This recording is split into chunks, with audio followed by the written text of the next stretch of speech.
Hello dear students, जय Hind. Students, हम लोग पढ़ रहे हैं laws of motion. Laws of motion में लास्ट लेक्चर में हमने आप लोग को अबाउट मोमेंटम बताया हुआ था, laws of Newton's laws of motion बताया था। There are 3 laws of motion given by Newton. First, all the bodies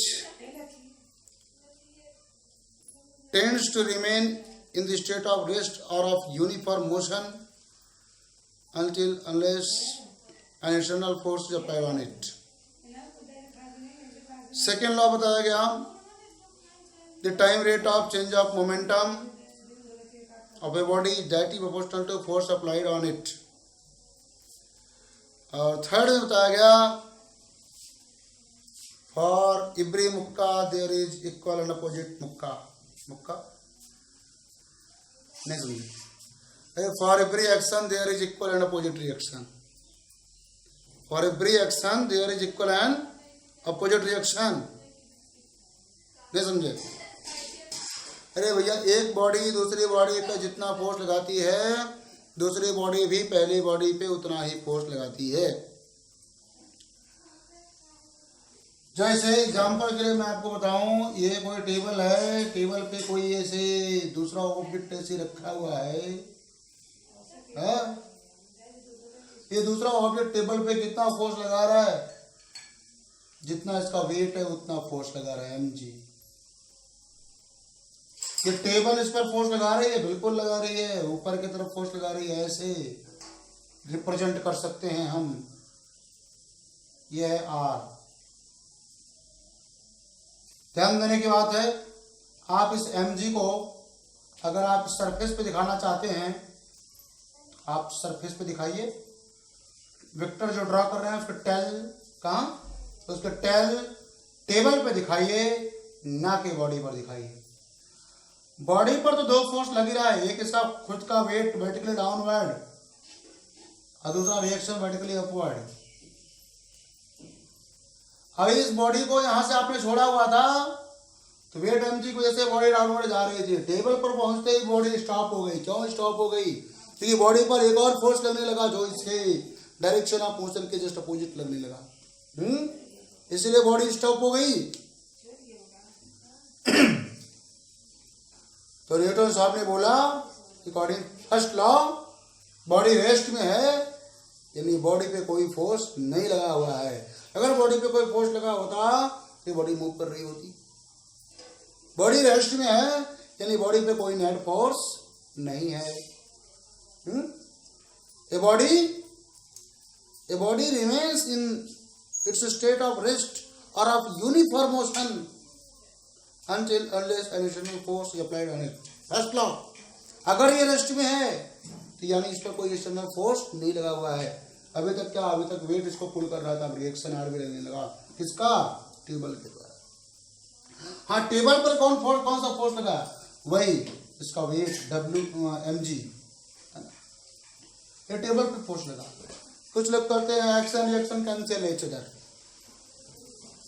कुछ लोग कहते हैं action reaction cancel H other, but action reaction can never cancel H other. Why? Action reaction act onto different bodies, then how they cancel each other? अरे भैया, resultant उन forces का निकाला करते हैं जो फोर्स एक ही बॉडी पे लगते हैं। अलग अलग बॉडी पे लगने वाले फोर्सेस का एक दूसरे से कोई रिलेशन ही नहीं होता है। उनका रिजल्टेंट क्यों निकालेंगे? इधर mg जो इधर उस पर लगा, टेबल पे लगा है, तो टेबल पे लगा है। अब कहें तो टेबल नहीं नीचे आ रही, तो उसकी वजह क्या है वो अलग बात है। ये इसके सपोर्ट्स हैं, सपोर्ट्स की वजह से रिएक्शन लग गया, mg को बैलेंस किया, वो अलग बात है। हाँ, इनके द्वारा जो रिएक्शंस लगाए गए हैं R1 R2, जो सपोर्ट जिस पर टेबल रखी हुई है, वो इसके mg जो इसका वेट लगा है, क्या बोलते हैं, बॉडी के द्वारा लगाया गया फोर्स है, उसको बैलेंस कर रहे हैं, इसलिए टेबल नीचे नहीं गई। लेकिन अभी बॉडी नीचे नहीं जा रही है, बॉडी का वेट, बॉडी का reaction cancel each other. Body का वेट बॉडी पे काम कर रहा है, बॉडी पर काम करने वाला ये टेबल का रिएक्शन बॉडी पे काम कर रहा है। तो बॉडी पे दो फोर्स हुए, एक बार mg डाउनवर्ड, एक बार रिएक्शन अपवर्ड। बॉडी मूव नहीं कर रही है, मतलब ये दोनों फोर्सेस का रिजल्टेंट 0 है। आई बात समझिए। आप इन दोनों फोर्सेस को एक्शन रिएक्शन नहीं बोलोगे। एक्शन तो ये mg जो टेबल पे लगा हुआ है, रिएक्शन तो r जो बॉडी पे लगा हुआ है। Action reaction can never cancel each other. Action reaction can never cancel each other. हाँ, mg is cancelled by reaction. Weight of the body acting on the body, weight of the body pulling the body is cancelled by reaction applied by table. Table के द्वारा apply किए गए reaction से cancel हो रहा है, ठीक। But we cannot say action reaction cancel each other because action is on the table. Action जो है टेबल पे हुआ है, और टेबल वाला mg इस रिएक्शन r से कैंसिल होने वाला नहीं है। ये mg कैंसिल होगा तो टेबल को जो सपोर्ट दे रहे हैं उनके रिएक्शन से कैंसिल होगा। समझ रहे हैं ना? तो इस तरह से एक बात ध्यान रखना, कभी भी आप नहीं कहेंगे action reaction cancel each other. हाँ, weight of the body is cancelled by reaction of the table on the body, ऐसा कर सकते हैं। बट एक्शन रिएक्शन नहीं कैंसिल ईच अदर, ऐसा नहीं कहिएगा। ओके, तो आगे बढ़ते हैं। तो बात हो गई ना, for every action there is equal and opposite reaction. ये सब बता करके मैंने लास्ट आप लोग को छोड़ा हुआ था। आइए आज इनर्शिया के बारे में डिस्कस करते हैं। मैंने कहा फर्स्ट लॉ से ही आपको इनर्शिया की डेफिनेशन मिलती है, न्यूटन्स फर्स्ट लॉ। अरे न्यूटन्स फर्स्ट लॉ बहुत कुछ बताता है यार। न्यूटन्स फर्स्ट लॉ फोर्स की डेफिनेशन बताता है, न्यूटन्स फर्स्ट लॉ इनर्शिया की डेफिनेशन बताता है। क्या है फर्स्ट लॉ? वही, ए बॉडी रिमेन्स, बनी रहती है, a body remains in its state of rest और of uniform motion in straight line until unless an external force is applied on it. ये तो फर्स्ट लॉ हो गया। इसी में एक लाइन जोड़ दो, this inability of the body, this inability of the body is known as inertia.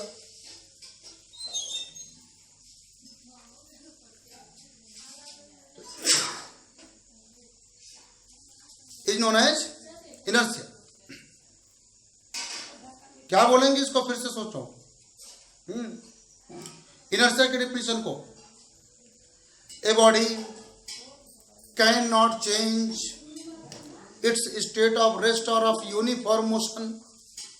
A body can not change its state of rest और of uniform motion until unless an external force is applied on it. This inability of the body is known as inertia of the body.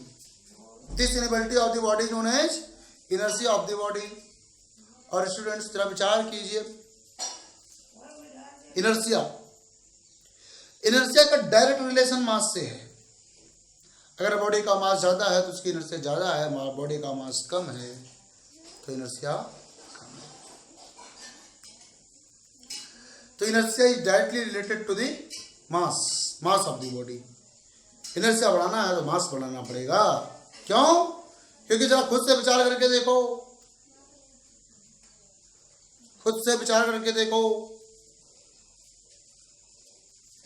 Newton second law को थोड़ा सा ले करके देखो। F equal to क्या होता है? ma। F इक्वल टू क्या होता है? ma। a इक्वल टू क्या हो जाएगा? F by m।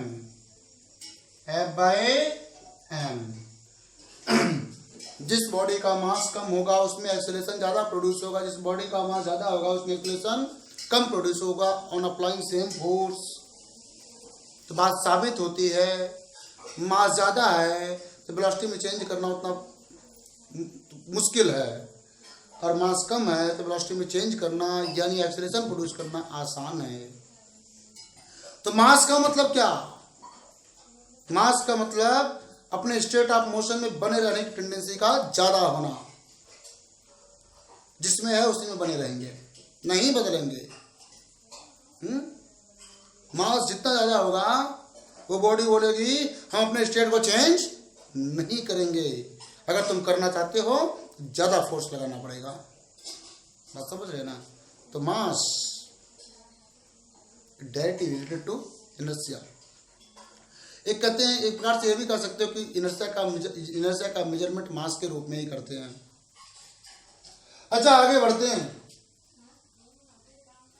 इनर्शिया बताया ना क्या है, the inability of a body that it can not change its state of rest और ऑफ यूनिट और motion until unless an external force is applied on it is known as inertia of the body.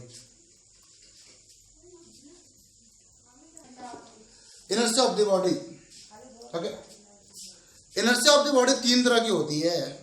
कितनी तरह की होती है? तीन तरह की होती है। ये भी पता चलेगा Newton first law of motion से ही। तो मैं बता रहा हूं न्यूटन फर्स्ट लॉ ही बताता है कि इनर्शिया तीन तरह की होती है। कौन कौन सी? न्यूटन फर्स्ट लॉ तीन पार्ट में डिवाइड कर सकते हैं। पहला क्या, बॉडी रेस्ट में है तो रेस्ट में बने रहना चाहती है। बॉडी रेस्ट में तो रेस्ट में बने रहना चाहती है। This property of the body is known as inertia of rest. क्या इनर्शिया मैं पढ़ा रहा हूं आप लोगों को।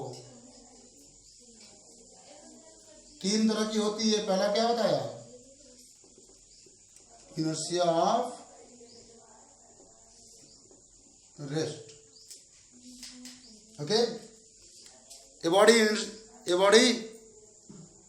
in state of rest tends to remain in its state of rest unless an external force is applied on it.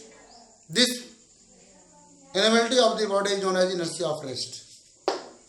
Body की इस इनेबिलिटी को इनर्शिया ऑफ रेस्ट कहते हैं। बॉडी रेस्ट में तो रेस्ट में बने रहना चाहती है। उसी प्रकार से बॉडी मोशन में है तो मोशन में बनी रहना चाहती है जब तक कि फोर्स न लगाया जाए। कैसा एग्जाम्पल बताइए, एग्जाम्पल खुद से देख लीजिए, समझ में आ जाएगा तुरंत। ये मेरे पाम पर ये मैं मार कर रख दे रहा हूं ना, जब तक फोर्स नहीं लगाऊंगा तब तक इसमें मोशन नहीं होगा। रेस्ट में ना, रेस्ट में बनी रहेगी। ऐसा नहीं हो सकता कि मारकर खुद से उड़े भाग जाए, नहीं हो सकता, इम्पॉसिबल। कोई बॉडी रेस्ट में है तो अपने आप से मूव नहीं कर सकती जब तक फोर्स न लगाओ। तो मोशन वाला कॉन्सेप्ट भी समझो। रफ सरफेस है, बॉल को लुढ़का दो, कुछ दूर जाके रुकेगी। सरफेस को थोड़ा और स्मूथ बनाओ, आप बॉल को लुढ़काओ, बॉल और दूर तक जाएगी। सरफेस को और स्मूथ बनाओ, बॉल और दूर तक जाएगी। सरफेस को फिर एज्यूम करो, अगर सरफेस को एक्सट्रीमली स्मूथ बना दिया जाए तो शायद बॉल कभी रुकेगी नहीं। बिल्कुल स्मूथ बना दो, बिल्कुल फ्रिक्शनलेस बना दो, क्योंकि आप देख रहे हो फ्रिक्शन जितना कम होता जा रहा है, बॉल उतनी ज्यादा दूर तक जा रही है। यानी फ्रिक्शन को जीरो कर दिया जाए तो शायद बॉल कभी ना रुके, बॉल मूव करते जाएगी। मीन्स बात ये क्लियर हो गई है कि बॉडी मोशन में है तो मोशन में बनी रहना चाहती है जब तक इस पर कोई बाई फोर्स न लगाया जाए। बॉडी के इस इनेबिलिटी को इनर्शिया ऑफ मोशन कहते हैं। क्या कहते हैं? इनर्शिया ऑफ मोशन कहते हैं।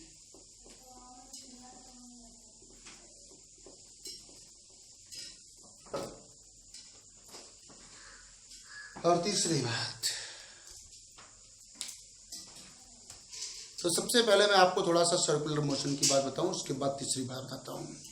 सर्कुलर मोशन में क्या होता है, जब कोई बॉडी सर्कुलर पाथ पे मूव करती है तो उसका डायरेक्शन ऑफ मोशन कैसे निकालते हैं? क्या पार्टिकल यहां पहुंचा है, पार्टिकल यहां पहुंचा है पॉइंट ए पर, यहां पर इसके वेलोसिटी का डायरेक्शन क्या है? कि यहां पे वेलोसिटी, यहां पे आप टेंजेंट ड्रॉ कीजिए। क्या ड्रॉ कीजिए? टेंजेंट ड्रॉ कीजिए। टेंजेंट के डायरेक्शन में ही वेलोसिटी की डायरेक्शन होती है ना? वेलोसिटी की डायरेक्शन होती है कि इधर भी। अगर आपको पता करना है कि इसकी वेलोसिटी किधर है तो आप ये टेंजेंट ड्रॉ कीजिए। टेंजेंट के डायरेक्शन में वेलोसिटी का डायरेक्शन होती है। पार्टिकल यहां पहुंचा है, यहां पर वेलोसिटी का डायरेक्शन पता करनी है तो यहां पर भी टेंजेंट ड्रॉ करना पड़ेगा। टेंजेंट ड्रॉ करेंगे टेंजेंट के डायरेक्शन में वेलोसिटी की डायरेक्शन हुआ करती है। जब भी कोई पार्टिकल सर्कुलर पाथ पे मूव करता है तो उसे किसी पॉइंट पे उसकी जो वेलोसिटी होती है उस पॉइंट पे ड्रॉ किए गए टेंजेंट के डायरेक्शन में होती है। Very simple. क्या सर समझ में नहीं आ रहा है? नहीं आ रहा है? ओके, आओ फिर प्रैक्टिकल करते हैं। एक पीस ऑफ स्टोन ले लो, एक थ्रेड ले लो, पीस ऑफ स्टोन ले लो, थ्रेड ले लो, बांध लो एक एंड पे उसको, दूसरे एंड को हाथ में पकड़ के घुमाओ, घुमाना शुरू करो। जब आप इसको घुमाना शुरू करेंगे, ठीक, तो सर्कुलर पाथ पे स्टोन घूमना शुरू कर दिया। वर्टिकल सर्कल में घुमा रहे हैं आप। एकदम बॉटम से थोड़ा ऊपर राइज कर रहा था स्टोन, इसलिए में आप स्टोन को छोड़ दीजिए तो स्टोन ऐसे जाएगा सीधा। स्टोन ऐसे घूमता हुआ ऐसे नीचे की तरफ आ रहा था, आप छोड़ दीजिए, स्टोन ऐसे टेंजेंशियल डायरेक्शन में जाएगा, सीधा जाएगा। क्यों हो रहा है ऐसा? सर अब भी ये समझ में नहीं आ रहा। अरे प्रैक्टिकल करके तो देखो।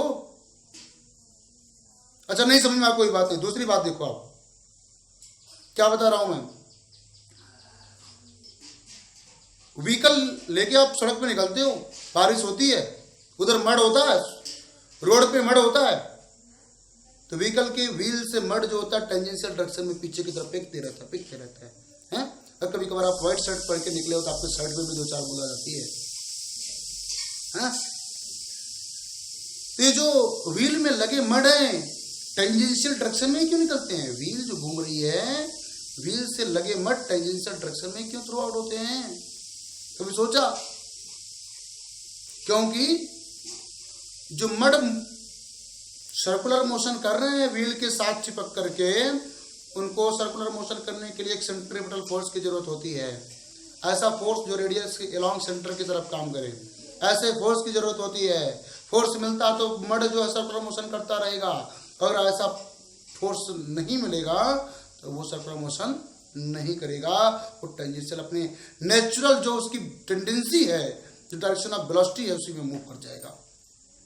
स्टोन की बात मैं कर रहा हूं, जब तक स्ट्रिंग आपके हाथ में है तब तक स्ट्रिंग के अलोंग सेंटर की तरफ उस स्टोन पे एक फोर्स लगा हुआ है जो उसके डायरेक्शन ऑफ मोशन को लगातार चेंज करता जा रहा है। क्या कर रहा है?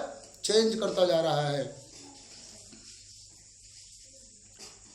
जैसे स्ट्रिंग आपके हाथ से छूटती है, ये फोर्स स्ट्रिंग ढीली होती है, फोर्स 0 हो जाता है, यानी डायरेक्शन को चेंज करने वाला फोर्स 0 हो जाता है, तो स्टोन अपने डायरेक्शन ऑफ वेलोसिटी में मूव कर जाता है, टेंजेंशियल डायरेक्शन में मूव कर जाता है, जो उसकी नेचुरल डायरेक्शन ऑफ वेलोसिटी है। व्हीकल से आप चल रहे हैं, माना कि 4 व्हीलर से आप जा रहे हैं, जब तक स्टीयरिंग को आप टर्न नहीं करेंगे, फोर्स लगा के घुमाएंगे नहीं, तब तक डायरेक्शन ऑफ मोशन चेंज होने वाली नहीं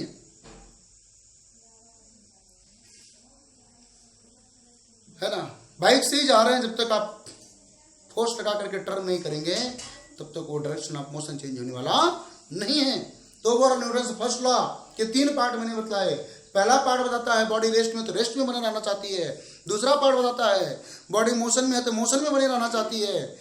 तीसरा पार्ट बताता है कि बॉडी जिस डायरेक्शन में मूव कर रही है उसी डायरेक्शन में बनी रहना चाहती है, वो डायरेक्शन ऑफ मोशन को खुद से चेंज नहीं कर सकती है। और इस इनएबिलिटी को डायरेक्शन ऑफ इनर्शिया कहते हैं। क्या कहते हैं? तो इनर्शिया ऑफ डायरेक्शन कहते हैं।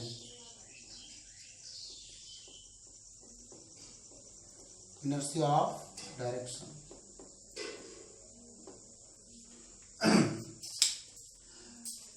Inertia of direction. A body cannot change its direction of motion by itself.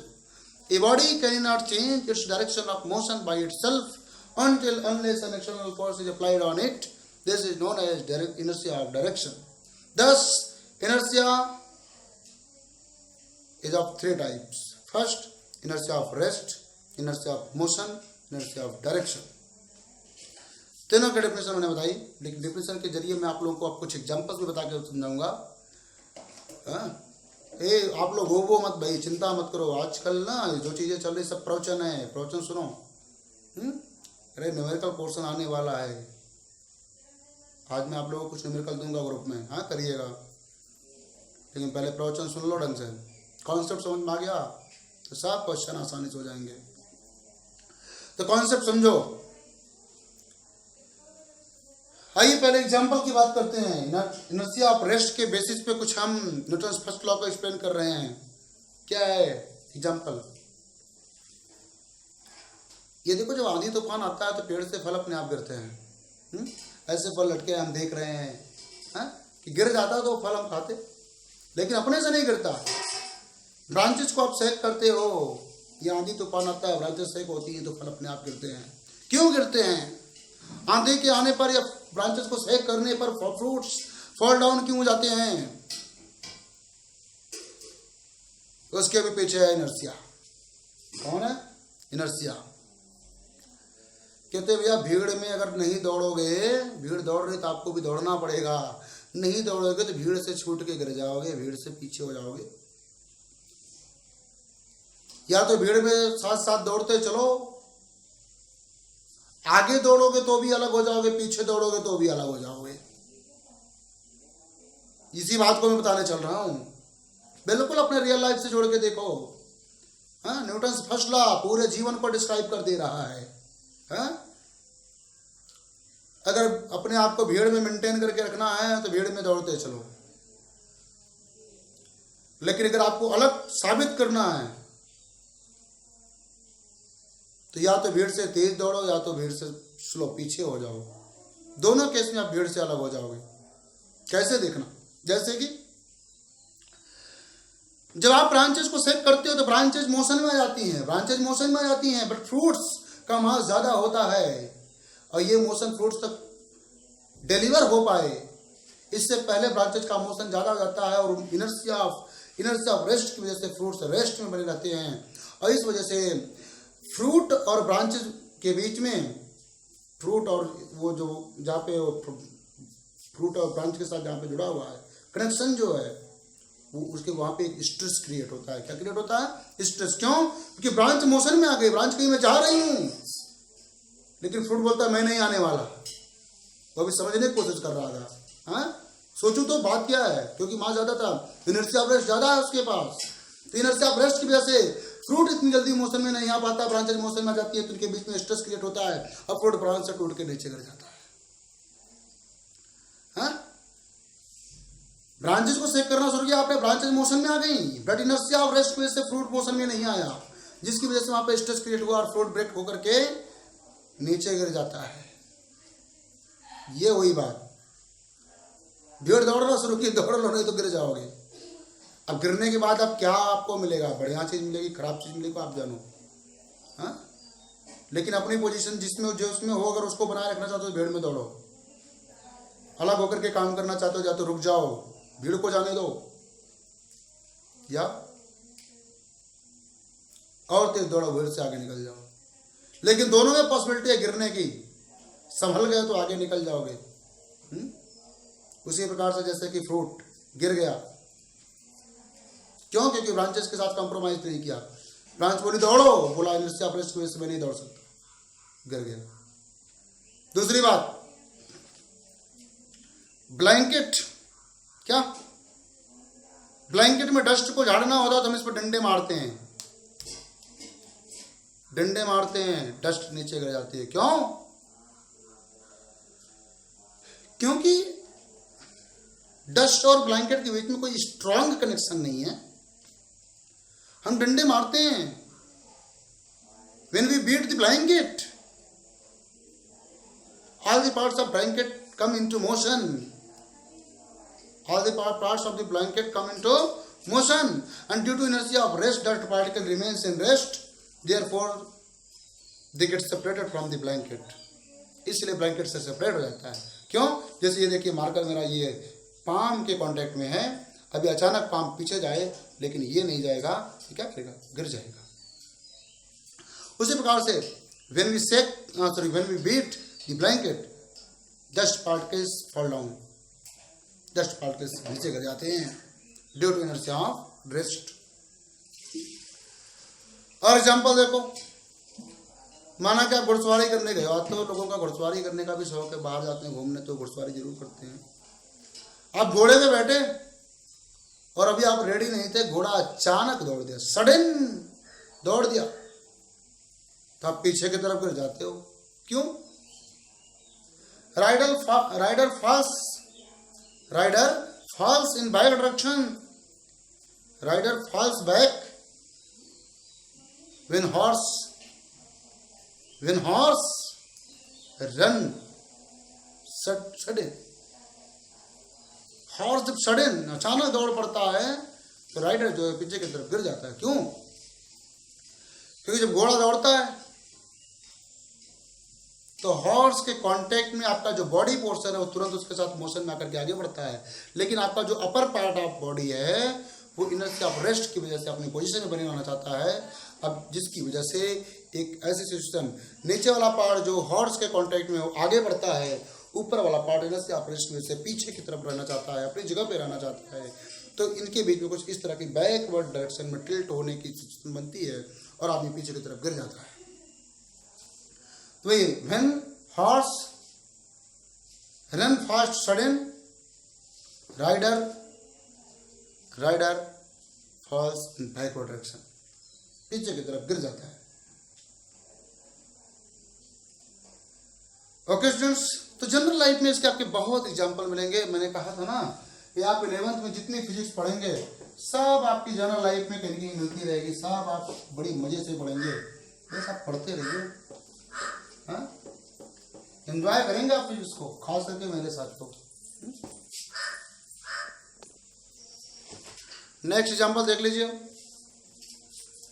कोई गिलास है, गिलास के ऊपर एक कार्ड रखी है, कार्ड के ऊपर एक 5 रुपये कॉइन रख दीजिए, कॉइन। आप कार्ड को सडन जर्क दीजिए, कार्ड को आप अगर सडन जर्क देते हैं तो कार्ड फ्लाई आउट, कार्ड उड़ जाएगा, बट 5 रुपये coin due to inertia of rest remain in its position and falls in the tumbler. कोई कांच का ग्लास लीजिए, मैंने कहा उसके ऊपर एक पत्ता रखिए, ताश का पत्ता, कार्ड रखिए, कार्ड के ऊपर 5 रुपए का सिक्का रखिए, कार्ड को आप सडन जर्क दीजिए, कार्ड उड़ जाएगा, फ्लाई ऑफ हो जाएगा, लेकिन 5 रुपए का सिक्का due to inertia of rest अपनी पोजीशन में रहने की कोशिश करेगा, जिसकी वजह से वो टम्बलर में गिर जाएगा। क्योंकि कार्ड के ऊपर वो बैलेंस था, कार्ड गायब हो गया तो गिर जाएगा टम्बलर में। तो coin falls in the tumbler when a sudden jerk is given to the card covering the tumbler. Tumbler को कवर करता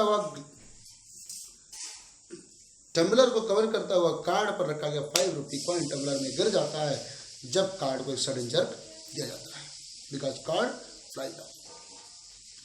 नेक्स्ट एग्जांपल मैं आपको बताऊं, माना भी कोई रिजिड सपोर्ट है, रिजिड सपोर्ट से एक थ्रेड से जो है एक अबाउट 2 और 3 किलोग्राम ब्लॉक को हैंग किया गया है।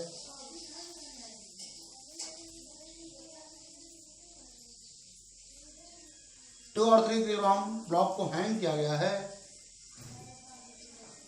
यहां पॉइंट बी पर एक थ्रेड दूसरा लगा करके इसको पुल किया जा रहा है। अगर हम इसको स्लोली पुल करते हैं, अगर इसको हम यहां से पकड़ करके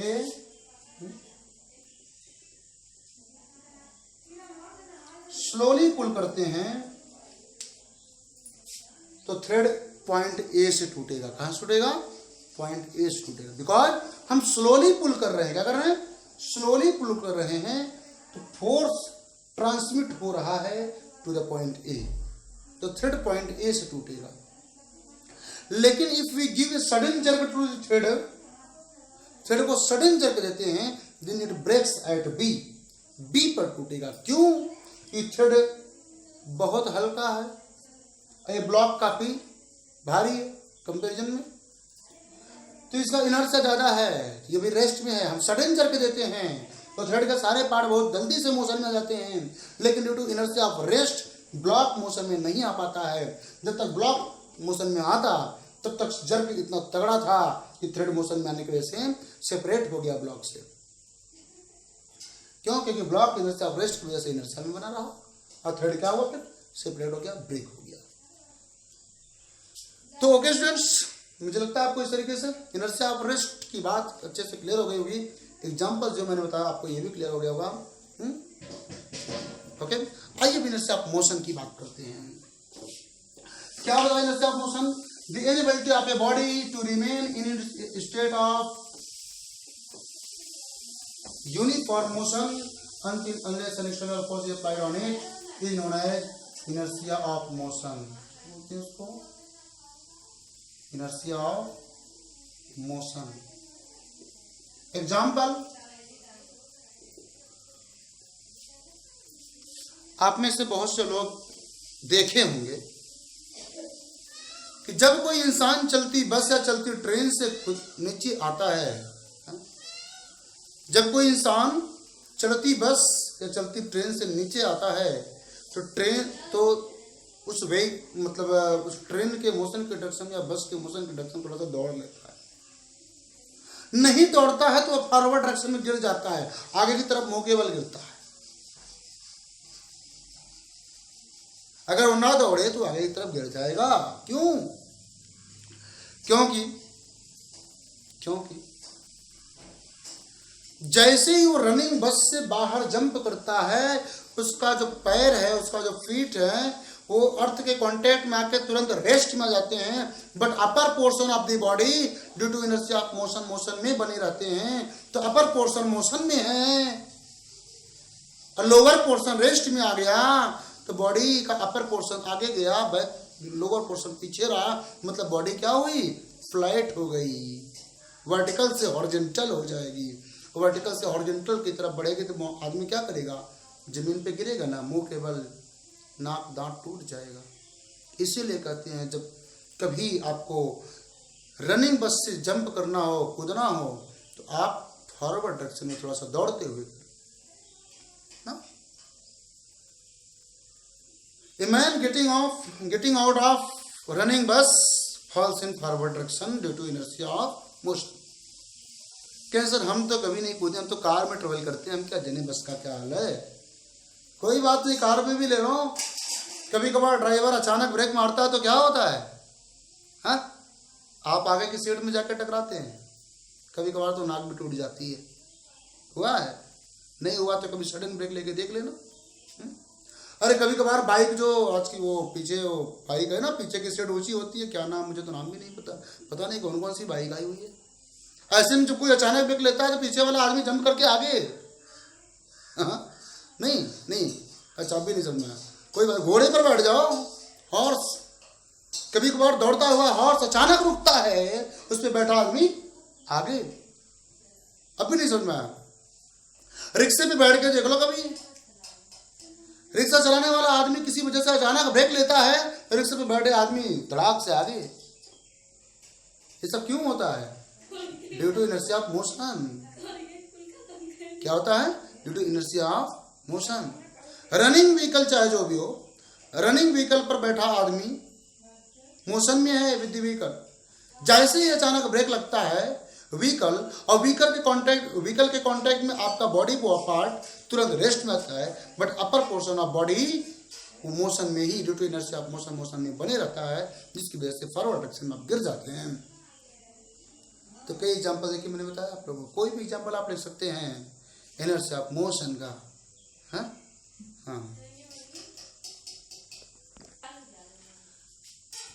इसके और एग्जाम्पल देखिए। कह रहे कोयला वाला इंजन तो आप लोग देखे नहीं होंगे, देखते तो शायद आपको पता चलता। ऐसे कहीं देखे होंगे मिट्टी फेंकने वाले, जो सॉवेल से या फावड़े से क्या बोलते हैं, मिट्टी फेंकते हैं, उनको देख लो आप। सैंड को थ्रो करते हुए देखो, क्या करते हैं? सोवेल को तेजी से मूव कराते हैं और मूव करा करके सडन रोक लेते हैं। सोवेल को तेजी से मूव करा करके सडन रोक लेते हैं। तो ये मोशन में करा के जब रोक लिया तो जो उसके भीतर सोवेल में जो सैंड है या कोल है, वो इनर्शिया ऑफ मोशन की वजह से फ्लाई आउट, बाहर की तरफ उड़ जाती है। कोल सोवेल में कोल लेकर को तेजी से मूव करा करके रोक लेते हैं, तो सोवेल तो स्टॉप हो जाता है, बट कोल इनर्शिया ऑफ मोशन की वजह से मूव करता हुआ जाके फर्नेस में गिरता है। शॉवेल को तेजी से मूव करा करके रोक लेते हैं, तो उसके अंदर रखी गई उसके अंदर आई हुई सैंड वो इनर्शिया ऑफ मोशन से मूव करते हुए रिक्वायर्ड प्लेस पे गिरती है। ये सब क्या है? इनर्शिया ऑफ मोशन है। क्या है? Inertia of motion. Long jump करना होता है, लंबी कूद, लॉन्ग जंप करना होता है, तो एथलीट पहले कुछ दूर तक दौड़ता है, दौड़ते दौड़ते आता है, फिर जंप करता है। क्यों दौड़ता है? एक ही जगह पे खड़े रह करके नहीं लॉन्ग जंप कर सकता। अरे जंप तो एक ही जगह पे खड़े रह के कर सकता है, लेकिन लॉन्ग अपनी पूरी क्षमता के अकॉर्डिंग लॉन्ग जंप वो तब कर सकता है जब दौड़ के आता है, पूरी ताकत से दौड़ के आता है। क्यों? क्योंकि जब वो दौड़ के आता है, रन करके आता है, तो उसके अंदर इनर्शिया ऑफ मोशन आ जाती है। क्या होती है? इनर्शिया ऑफ मोशन आ जाती है। और जब वो जंप करता है तो ये इनर्शिया ऑफ मोशन उसके मस्कुलर एफर्ट के साथ जुड़ जाती है और उसकी लॉन्ग जंप लॉन्गर हो जाती है। समझ रहे हैं? नहीं समझ रहे हैं? समझ रहे हैं? Very good. हमको समझ में नहीं आ रहा, आप समझ रहे हैं नहीं समझ रहे हैं? अरे कमेंट बॉक्स में कमेंट करेंगे तब ना समझ में आएगा कि आप समझ रहे हैं कि नहीं समझ रहे हैं। अरे बता दिया करिए, आप समझ रहे होंगे तो हमको भी मजा आएगा, एंजॉय आएगा। हाँ? और आप समझेंगे नहीं तो हमको फिर चिल्लाने का क्या फायदा। अब आप लोगों के लिए ये वीडियो बना रहा हूँ, हाँ, ताकि आप लोगों को कुछ बात समझ में आए मेरे जरिए। और आप लोग रिप्लाई नहीं करेंगे तो मैं क्या करूँगा? सोचूंगा कि रहने देते हैं भैया, क्या जरूरत है। हाँ? तो रहने देने something is better than nothing. कुछ ना कुछ करते रहा जाए। आप लोग अपना कमेंट में बताते रहिए, कमेंट में, हाँ, कमेंट बॉक्स में बताते रहिए कि समझ में आ रहा है कि नहीं आ रहा है। हाँ हाँ, आगे बढ़ते हैं। बताया एथलीट लॉन्ग जंप के लिए जंप करने से पहले थोड़ा रन कर लेता है, जिससे कि इनर्शिया ऑफ मोशन उसके मस्कुलर एफर्ट के साथ जुड़ जाए और उसकी जंप लॉन्गर हो जाए। और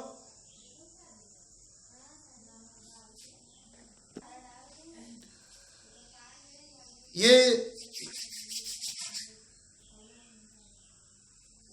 स्केटर जो होते हैं, स्केटर है ना, स्केटिंग करते हुए क्या करते हैं, कभी कभी इसे जंप कर जाते हैं। नीचे जो इसका स्केटिंग व्हील वाले पोर्शन होता है वो छोड़ के जंप कर जाते हैं, तो वापस आके उसी पे करते हैं। क्यों?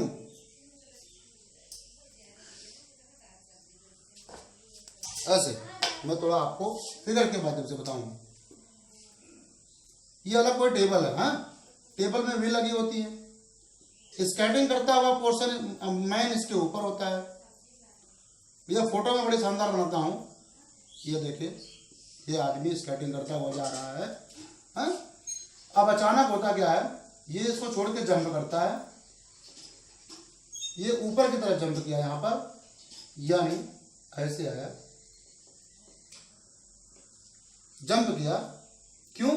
क्योंकि यहां पर कोई रॉड था, इसको पार करना था। जंप किया तो जंप किया ऊपर की तरफ, लेकिन आगे आकर के ये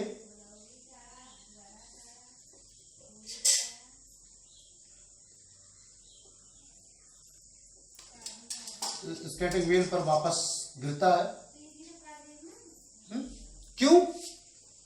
ऊपर गया फिर वापस आके उसी पे गिरा। क्यों? क्या वजह होती है? वजह यह होती है, जब वो स्केटिंग टेबल पर ये आगे बढ़ रहा था तो इसके पास भी वही वेलोसिटी इन हॉरिजॉन्टल डायरेक्शन थी जितना कि स्केटिंग टेबल के पास थी। इसको छोड़ के जब ऊपर की तरफ जंप किया तो इसके पास डायरेक्शन ऑफ इनर्शिया की वजह से ये हॉरिजॉन्टल डायरेक्शन में मूव करता रहा और वापस इसी पे गिरा। ठीक है। अच्छा, दूसरा एग्जांपल देखो, इसी की तरह से जब ट्रेन में बैठे हुए हम बॉल को उछालते हैं, बॉल वापस हमारे हाथ में आती है। क्यों? अरे भैया, होना क्या चाहिए, ट्रेन में हम बैठे, बॉल हमारे हाथ में, बॉल को हमने उछाला, ट्रेन में बैठे मूव कर रहे हैं, हम आगे चले जाए, बॉल को पीछे गिरना चाहिए। लेकिन होता क्या है? होता यह है कि बॉल को उछालते हैं, हम कितना भी आगे क्यों न चला जाए, बॉल हमारे हाथ में आती है। क्यों? क्योंकि भैया ट्रेन में जब हम बैठे होते हैं, ट्रेन में जब हम बैठे होते हैं तो क्या होता है, हम मोशन में होते हैं। हमारे पास भी वही वेलोसिटी होती है जो ट्रेन के पास है, बॉल के पास भी वही वेलोसिटी होती है जो ट्रेन के पास है। हमने बॉल को अपवर्ड उछाला, अपवर्ड गया, बॉल ऊपर गई और नीचे आई, लेकिन डायरेक्शन ऑफ मोशन की वजह से हॉरिजॉन्टली वो ट्रेवल करती रही, इसलिए उसका पाथ सीधा जाने के बजाय ऐसा प्रोजेक्टाइल हो जाएगा, उसका पाथ पैराबोलिक हो जाएगा। वो आपको लगेगा कि बॉल सीधे ऊपर गई, सीधे नीचे आई, लेकिन विंडो से बाहर खड़ा हुआ व्यक्ति अगर बॉल को देख रहा होगा तो बॉल को लगेगा, बाहर खड़े व्यक्ति को लगेगा बॉल ऊपर ऐसे गई और ऐसे आपके हाथ में वापस आई। क्यों? क्योंकि उसके पास वेलोसिटी वर्टिकल वाली भी थी और हॉरिजॉन्टल वाली भी थी। तो डायरेक्शन ऑफ मोशन की वजह से वो बॉल मोशन में थी, मोशन में रहते हुए आपके हाथ में वापस आती। यहाँ पर डायरेक्शन ऑफ इनर्शिया भी, इनर्शिया ऑफ डायरेक्शन भी है, इनर्शिया ऑफ डायरेक्शन भी है। इनर्शिया ऑफ मोशन की वजह से वापस आपके हाथ में आई, लेकिन यहाँ पर इनर्शिया ऑफ डायरेक्शन भी है। क्या इनर्शिया ऑफ डायरेक्शन क्या है इसमें? इनर्शिया ऑफ डायरेक्शन ये है कि चूंकि हॉरिजॉन्टल डायरेक्शन में उसके पास एक वेलोसिटी हॉरिजॉन्टल डायरेक्शन में थी और आपने जब उसको उछाला, थ्रो किया इन अपवर्ड डायरेक्शन, तो उसके पास दो वेलोसिटी हुई, एक अपवर्ड डायरेक्शन और एक हॉरिजॉन्टल डायरेक्शन। इन दोनों वेलोसिटी का रिजल्टेंट डायरेक्शन में जो रहा उस डायरेक्शन में बॉल मूव करते हुए वापस आपके हाथ में आई। डायरेक्शन ऑफ इनर्शिया की वजह से, इनर्शिया ऑफ डायरेक्शन की वजह से वो बॉल हॉरिजॉन्टल डायरेक्शन में भी मूव करती रही और आपके द्वारा दिए गए वेलोसिटी की वजह से वर्टिकल डायरेक्शन में मूव करती रही। इस तरह से यहाँ पर direction of inertia of direction भी है। और यहाँ पर भी देखो डायरेक्शन ऑफ इनर्शिया है, मैं उल्टा बोल रहा हूँ, आप लोग थोड़ा सा मैनेज करना इसको, पता नहीं क्यों दिमाग में उल्टा फीड हो गया मेरे। इनर्शिया ऑफ डायरेक्शन बोलने के बजाय डायरेक्शन ऑफ इनर्शिया बोल रहा हूँ, आप मैनेज करना इसको। हाँ, तो क्या बोला, इनर्शिया ऑफ मोशन तो है, साथ साथ में इनर्शिया ऑफ डायरेक्शन भी है।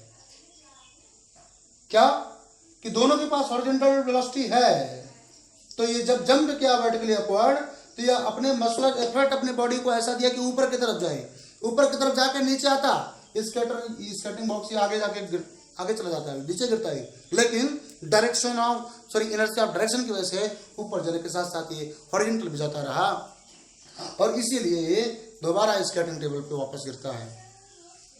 आई बात समझ में? जिस तरह से इनर्शिया ऑफ डायरेक्शन होने की वजह से बॉल आपके हाथ में वापस आती है, inertia of motion, inertia of direction combined form में उसमें दोनों है। इनर्शिया ऑफ डायरेक्शन के मैंने एक दो एग्जांपल आपको और भी दिए, क्या कि स्टोन को आप स्ट्रिंग से बांध के घुमाते हो, स्ट्रिंग अचानक छूट जाती है तो स्टोन टेंजेंशियल डायरेक्शन में फ्लाई अवे हो जाता है, एक एग्जांपल। दूसरा एग्जांपल मैंने बताया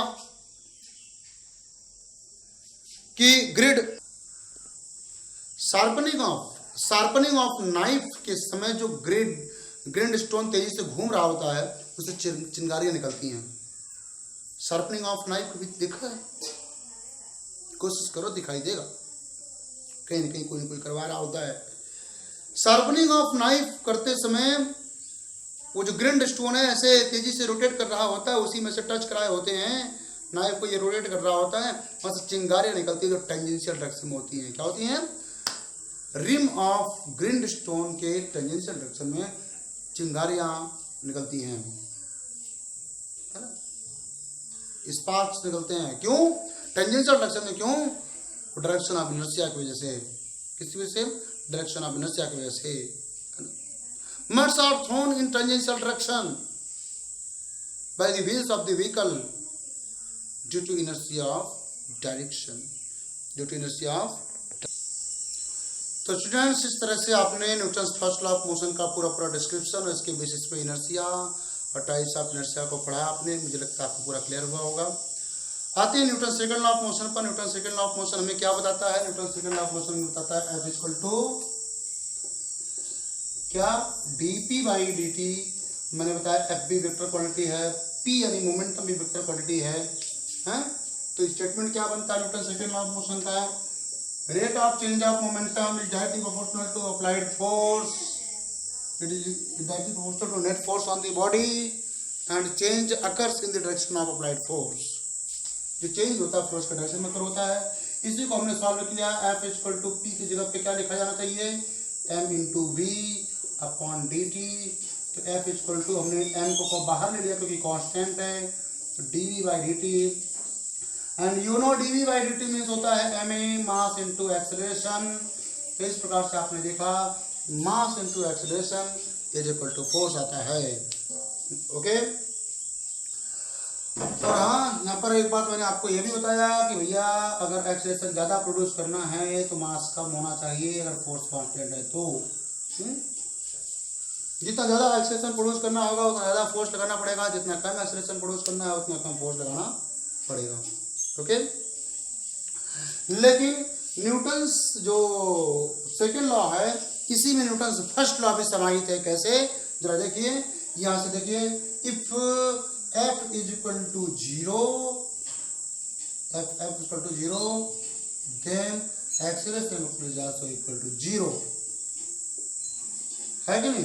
F जीरो होगा तो एक्सेलरेशन भी जीरो होगा, मींस अप्लाइड फोर्स जीरो, तो बॉडी में कोई एक्सेलरेशन नहीं होगा। यानी अगर फोर्स जीरो है तो एक्सेलरेशन जीरो है, यानी बॉडी में जो स्टेट ऑफ मोशन है वो चेंज नहीं हो रहा है। बॉडी रेस्ट में है तो रेस्ट में बनी है, बॉडी यूनिफॉर्म मोशन में है तो यूनिफॉर्म मोशन में बनी हुई है। जिस वेलोसिटी से मूव कर रही है उसी वेलोसिटी से मूव कर रही है। क्यों, क्योंकि वेलोसिटी में चेंज होगा तो एक्सेलरेशन आ जाएगा। एक्सेलरेशन जीरो है मतलब वेलोसिटी में चेंज जीरो है, वेलोसिटी में चेंज जीरो है मतलब वेलोसिटी कांस्टेंट है, वेलोसिटी कांस्टेंट है मतलब न्यूटन्स फर्स्ट लॉ है कि अगर फोर्स जीरो होगा तो वेलोसिटी कांस्टेंट रहेगी। ओके। इस तरह से we can say that Newton second law consist of Newton's first law. Newton second law में न्यूटन फर्स्ट लॉ होता है। और दूसरी इंपॉर्टेंट बात मैं बताऊं कि न्यूटन सेकंड लॉ इज ए लोकल रिलेशन। ये क्या है, एक लोकल रिलेशन है। क्या सर ये लोकल, हाँ भैया लोकल है। क्यों, क्योंकि जिस टाइम पे फोर्स आप कैलकुलेट करेंगे उसी टाइम का आप एक्सेलरेशन कैलकुलेट कर पाएंगे। ऐसा नहीं है कि फोर्स अभी का है और एक्सेलरेशन 5 मिनट बाद का मिलेगा, नहीं। जिस इंस्टेंट ऑफ टाइम पर आप फोर्स कैलकुलेट करेंगे एक्सेलरेशन भी उसी इंस्टेंट ऑफ टाइम का आप कैलकुलेट कर पाएंगे। आप ऐसा नहीं है कि फोर्स आप अभी कैलकुलेट कर लें और एक्सेलरेशन आप 5 मिनट बाद का बता दें, नहीं। अगर फोर्स वेरी कर रहा है एट एवरी इंस्टेंट तो एट एवरी इंस्टेंट आपको फोर्स की वैल्यू कैलकुलेट करनी होगी और एट एवरी इंस्टेंट एक्सेलरेशन की वैल्यू भी अलग अलग होगी। Therefore we can say that Newton's second law is a local relation, एक लोकल रिलेशन है। इसका सिग्निफिकेंस यही है कि इसकी हेल्प से किसी बॉडी में हम एक्सेलरेशन क्या है वो पता कर सकते हैं और किसी बॉडी में कोई एक्सेलरेशन प्रोड्यूस करने के लिए कितना फोर्स लगाना पड़ेगा ये पता कर सकते हैं। और इसकी हेल्प से हम डायरेक्शन ऑफ मोशन या वेलोसिटी में हो रहे चेंज के डायरेक्शन को पता कर सकते हैं। जिस डायरेक्शन में फोर्स लगेगा चेंज उसी डायरेक्शन में होगा। ओके। तो Newton second law of motion से काफी जानकारी हमको मिलती है। इसके बेसिस पे हमको बहुत क्वेश्चंस भी करने को मिलेंगे। कंपोनेंट फॉर्म में अगर देखने की कोशिश किया जाए तो भैया देखिए कंपोनेंट फॉर्म में मैं आप लोग को बताऊं, अगर P को कंपोनेंट फॉर्म में लिखा जाए, P को, तो आप P को लिखेंगे px i के प्लस py j के प्लस pz k के, और F को लिखेंगे तो F equal to fx i के प्लस fy j के प्लस fz k के। और अगर आप एक्सेलरेशन को लिखना चाहेंगे तो ax i के प्लस ay j के प्लस az k के। और आप इन वैल्यूज को इक्वेशन में पुट करना चाहेंगे तो क्या आएगा, F equal to D by D T of P X I cap plus P Y J cap plus P Z K cap. D by D T को आप अंदर ले जाइए और यहाँ पे वैल्यू पुट कीजिए F X I cap plus F Y J cap plus F Z K cap equal to D P X by D T I cap plus D P Y by D T J cap plus D P Z by D T K cap. और acceleration वाला भी अगर आप put कर दें M A X I cap plus M A Y J cap plus M A Z K cap, और दोनों side से I cap J cap K cap के कोफिशिएंट्स को कंपेयर कर लीजिए, क्योंकि आई cap J cap K cap के coefficients equal होने चाहिए अगर इनको इक्वल दिखाया गया है तो, यानी एफ एक्स इक्वल टू क्या आएगा, on comparing the both side F X is equal to D P X by D T is equal to M A X, लिखिए M A X. F Y is equal to क्या आएगा, D P Y upon D T is equal to M A Y. F Z is equal to क्या आएगा, D P Z upon D T is equal to M A Z. This is the component form of the Newton second law. यहां से एक बात और पता चलती है, यहां पर एक बात और पता चलती है, जो एक्स कंपोनेंट ऑफ फोर्स है वो वाई कंपोनेंट वाई डायरेक्शन में या जेड डायरेक्शन में कोई एक्सेलरेशन प्रोड्यूस नहीं करेगा। ध्यान दीजिए, ये यहाँ पर मैग्नीट्यूड की बात की जा रही है सिर्फ और सिर्फ। एक्स कंपोनेंट ऑफ फोर्स, जो फोर्स एक्स डायरेक्शन में है वो वाई डायरेक्शन में जेड डायरेक्शन में वेलोसिटी में चेंज नहीं कराएगा। जो फोर्स एक्स डायरेक्शन में है वो सिर्फ एक्स डायरेक्शन वाली वेलोसिटी में चेंज कराएगा, जो फोर्स वाई डायरेक्शन में है वो सिर्फ वाई डायरेक्शन वाली वेलोसिटी में चेंज कराएगा, और जो फोर्स जेड डायरेक्शन में है वो सिर्फ जेड डायरेक्शन वाली वेलोसिटी को चेंज कराएगा। Means to change the speed of a body, to change the speed of a body only the component of force is responsible acting in its direction। Velocity के direction में force का जो component है speed में change के लिए वही responsible होता है। And the component of force perpendicular, the component of the force perpendicular to the direction of velocity is not responsible for the change in speed of the body. ध्यान देने की बात है, स्पीड बोल रहा हूं, वेलोसिटी नहीं। क्यों? क्योंकि जो फोर्स परपेंडिकुलर डायरेक्शन में वर्क करता है वो सिर्फ डायरेक्शन चेंज कराता है, और जो फोर्स का जो कंपोनेंट वेलोसिटी के डायरेक्शन में होता है वो वेलोसिटी को मैग्नीट्यूड को चेंज कराता है। यानी एक फोर्स अगर किसी मूविंग बॉडी पे लगता है तो फोर्स के दो कंपोनेंट कर लेने चाहिए। यानी ये देखो, ये कोई बॉडी है, इस पर एक फोर्स ऐसे एफ लग रहा है, बॉडी का मोशन इधर है, फोर्स के आप दो कंपोनेंट कर लीजिए, एक in the direction of motion और एक perpendicular to the direction of motion. समझ रहे हैं? ये थीटा एफ कॉस थीटा, ये है एफ साइन थीटा। ध्यान देने की बात है, F cos theta F sine theta. और इस पर इस फोर्स एफ के अलावा कोई दूसरा फोर्स, वेट एम जी वगैरह वगैरह कोई दूसरा फोर्स अगर नहीं लग रहा है तो ध्यान देने की बात है, एफ कॉस थीटा वेलोसिटी के मैग्नीट्यूड को चेंज कराएगा और एफ साइन थीटा वेलोसिटी के डायरेक्शन को चेंज कराएगा। आपका आंसर समझ में नहीं आया तो देखिए कैसे होता क्या है। आप प्रोजेक्टाइल मोशन आप पढ़े होंगे, है ना, आपको प्रोजेक्टाइल के मोशन के बारे में थोड़ा सा ध्यान दीजिए। ये छोड़िए प्रोजेक्टाइल मोशन, आप एक बॉल को थ्रो कीजिए, बॉल को ना तो वर्टिकल ना तो हॉरिजॉन्टल, ऐसे आप बॉल को थ्रो कीजिए तो होगा क्या, बॉल सीधे नहीं जाएगी, बॉल सीधे नहीं जाएगी, बॉल का पाथ कुछ ऐसा होगा, है ना, बॉल का पाथ कुछ ऐसा ऊपर जाएगी फिर ऐसे नीचे आएगी। क्यों? क्योंकि जब आपने बॉल को थ्रो किया तो बॉल की वेलोसिटी इधर रही, बॉल की वेलोसिटी इधर रही, लेकिन force always vertically downward, weight काम किया, वेट ऑलवेज वर्टिकली डाउनवर्ड रहा। वेट के दो कंपोनेंट कर लीजिए, एक in the direction of velocity, एक परपेंडिकुलर टू द वेलोसिटी। आप देखेंगे जो वेलोसिटी के डायरेक्शन में है, जो वेलोसिटी के डायरेक्शन में है वो वेलोसिटी का मैग्नीट्यूड चेंज करा रहा है, और जब परपेंडिकुलर डायरेक्शन में है वेलोसिटी का डायरेक्शन चेंज करा रहा है। इसीलिए उस बॉल की वेलोसिटी का डायरेक्शन लगातार चेंज होती होती होती होती होती होती बॉल वापस ग्राउंड पे आती है। तो वेलोसिटी के मैग्नीट्यूड में चेंज के लिए रिस्पॉन्सिबल ओनली वही कंपोनेंट होता है जो वेलोसिटी के डायरेक्शन में होता है, और वेलोसिटी के डायरेक्शन में होने वाले चेंज के लिए रिस्पॉन्सिबल वही फोर्स का वही कंपोनेंट होता है जो वेलोसिटी के परपेंडिकुलर डायरेक्शन में होता है। इस फॉर्मूले से बात क्लियर होती है। ओके स्टूडेंट्स, मुझे लगता है आज के लिए इतना इनफ है। इसको आप पढ़िएगा, कोई दिक्कत है तो बताइएगा, बाकी चीजें मैं आप लोग को बताऊंगा कल, यानी नेक्स्ट लेक्चर में। थैंक यू स्टूडेंट्स, जय हिंद।